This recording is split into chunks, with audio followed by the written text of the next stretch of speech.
রাস্তা দিয়ে হাঁটতে আসছিলাম, হঠাৎ করে আমগুলো আমার চোখের সামনে পড়ে গেলে তাই আমগুলো কইতেছে আমারে খাও না কি লিখবে, যেমন কথা হেমন কাজ। আমি যেহেতু রিকোয়েস্ট করছে তাই আমগুলার আমি সুন্দর করে পাড়িয়ে লইছি, পাড়ার পর এটা সুন্দর করে ধৌত করে এখন কাটাকাটির পালা, কারণ কি এটা খুব সুন্দর করে ফ্রাই করবো। যেহেতু আম্মরে রিকোয়েস্ট করছে হ্যারে খাওয়ার লেগে, তাহলে হ্যারে না খাইলে জিনিসটা খারাপ দেয় না, এর লেগে আর সুন্দর করে ধুইয়ে এখন কাটতেছি। কাটার পর সুন্দর করে কুচানি দিয়ে যত্ন সহকারে কুচাইতে হবে, যেন দাঁত দিয়ে কামড়ানোর আগেই মোহে দিব লগে লগে পটাত করে পেটের মধ্যে চলে যাবে। কি লেগে চাবানের যে কষ্টটা, ওই কষ্টটা করার মতো সময় নাই, যে আম দেখে অটোমেটিক জিভে দিয়ে লোল পড়ে যাবে, কাটার চাবানের মতো সুযোগ আর নাই। তো এটা সুন্দর করতে হলে, সুস্বাদু করতে হলে দিতে হবে কি কোম্বাই মরিচ। তো একটু কোম্বাই মরিচ সুন্দর করে ডললে ডললে এককালে কুচি কুচি করে এইটারে আমের মধ্যে সুন্দর করে মিক্সার করতে হবে। এই জন্য কুচি কুচি করে দিলাম আমের মধ্যে মিক্সার করে। এই এরপর দিলাম কত 4 পেস্টটা হুগনো মরিচ, আর লগে দিলাম একটু করুর তেল।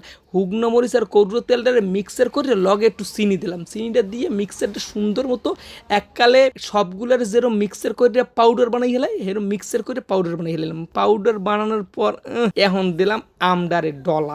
আমডারে ডলা দেওয়ার লগে লগেই যে আমের মধ্যে কোনো কি সুন্দর রস বাইরে যাইছে, যে দেখলে অটোমেটিক খাইতে মনে চায়। আর মোর ভিডিও দেখে আমনে গো জাগো মোহে লোল সোল পড়ে গেছে ভাই, মোর দোষ নাই, মই কিন্তু মানে আম পাইতে খাইয়ে লাইছি। আমনে গো যদি মনে চায় আশেপাশে মানুষের যদি গাছ থাকে দাবি দয়া সারা খাদ্য দ্রব্য চুরি হয় না, আপনারা নিজ দায়িত্বে পাইরিয়া হেয়ার পরে খাইয়া লাইবেন। তো আজগো ভিডিও এই পর্যন্তই, সবাই ভালো থাকেন, আসসালামু আলাইকুম, আল্লাহ হাফেজ।